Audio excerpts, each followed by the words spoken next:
नमस्कार, महासंग्राम में आपका स्वागत है। मैं हूं आपके साथ अतुल प्रताप सिंह। आज बात बांग्लादेश में हो रहे महासंग्राम की, बात ढाका में मचे कोहराम की। बांग्लादेश में अब तक कोहराम मचा हुआ है जब ढाका इंटरनेशनल क्राइम ट्रिब्यूनल ने बांग्लादेश की पूर्व प्रधानमंत्री शेख हसीना को सजाए मौत का ऐलान कर दिया। इंटरनेशनल क्राइम ट्रिब्यूनल ने शेख हसीना को मानवता के खिलाफ गंभीर अपराध का दोषी करार दिया है। ट्रिब्यूनल ने उन्हें जुलाई 2024 के छात्र आंदोलन के दौरान हुई हत्याओं का मास्टरमाइंड करार दिया। छात्रों की हत्याओं का उन्हें दोषी माना गया और उसके बाद ढाका की सड़कों पर बवाल शुरू होना लाजमी था। अवामी लीग और सुरक्षा बलों के बीच में कई जगहों पर झड़प और तीखी झड़प हुई। इधर शेख हसीना ने आईसीटी के फैसले को पक्षपाती और राजनीति से प्रेरित बताया है।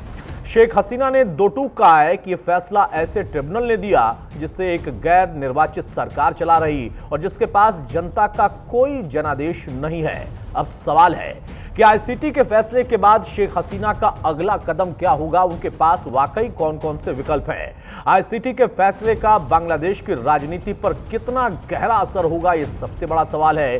क्या बांग्लादेश फिर से जलने वाला है? यह ज्वलंत प्रश्न है। आज इन्हीं मुद्दों पर चर्चा होगी, लेकिन उसके पहले ये रिपोर्ट देखें।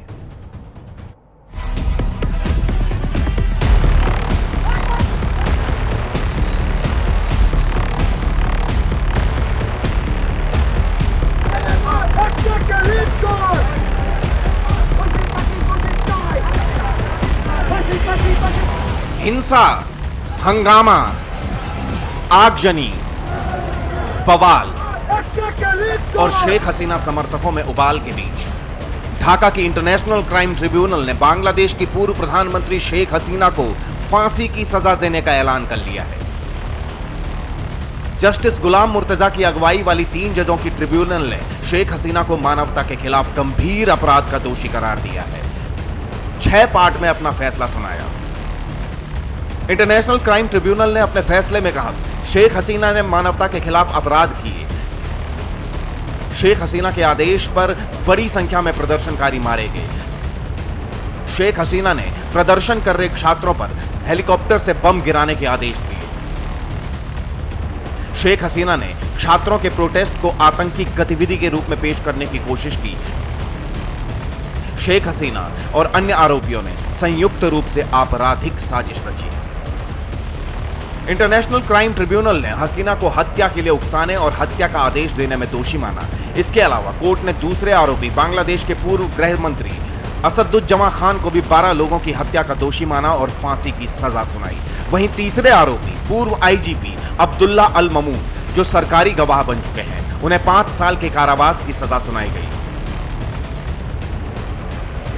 शेख हसीना और उनके सहयोगियों को 5 मामले में दोषी करार दिया गया।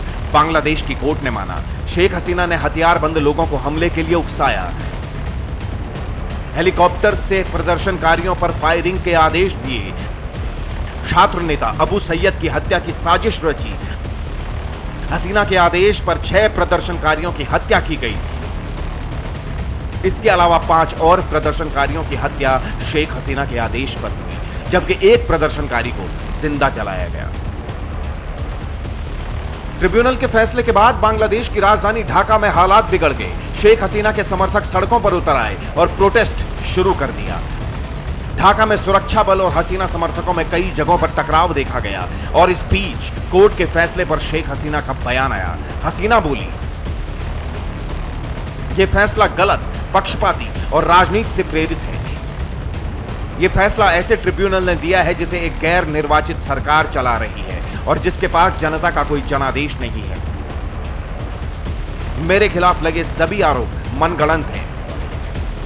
लोग जानते हैं यह पूरा मामला असली घटनाओं की जांच नहीं, बल्कि अवामी लीग को निशाना बनाने की कोशिश है। यूनुस सरकार में न्याय व्यवस्था कमजोर हो गई है। अवामी लीग समर्थकों और हिंदू अल्पसंख्यकों पर हमले बढ़े हैं। महिलाओं के अधिकार दबाए जा रहे हैं। और कट्टरपंथियों का असर बढ़ता जा रहा है।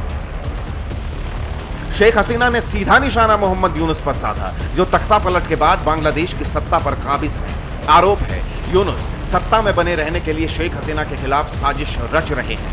हसीना बांग्लादेश वापस न लौटे, इसके लिए साजिश का जाल बुन रहे हैं और हसीना को फांसी की सजा मोहम्मद यूनुस की इसी साजिश का एक हिस्सा है। और शेख हसीना के बेटे ने भी साजिश के आरोपों को दोहराया। वाजिद ने कहा, मुझे पहले से पता था कि मेरी मां को मौत की सजा दी जाएगी। मेरी मां भारत में सुरक्षित हैं और भारतीय सुरक्षा एजेंसियां उनकी पूरी रक्षा करेंगी। शेख हसीना 5 बार प्रधानमंत्री रही हैं और देश में उनके बहुत समर्थक हैं। उनकी पार्टी अवामी लीग बांग्लादेश की 2 सबसे बड़ी पार्टियों में से एक है, इसलिए वे इस फैसले को हल्के में नहीं लेंगे। वाजिद का इशारा साफ है कि शेख हसीना जल्द ही कोई बड़ा कदम उठा सकती हैं, ढाका के इंटरनेशनल क्राइम ट्रिब्यूनल के फैसले को चुनौती दे सकती हैं। लेकिन इन सबके बीच सवाल है, शेख हसीना को फांसी की सजा सुनाए जाने का बांग्लादेश की राजनीति पर क्या असर होगा? सजा सुनाए जाने के बाद शेख हसीना का अगला कदम क्या होगा? और सवाल यह भी, क्या बांग्लादेश में बवाल और बढ़ेगा? Bureau report, news India.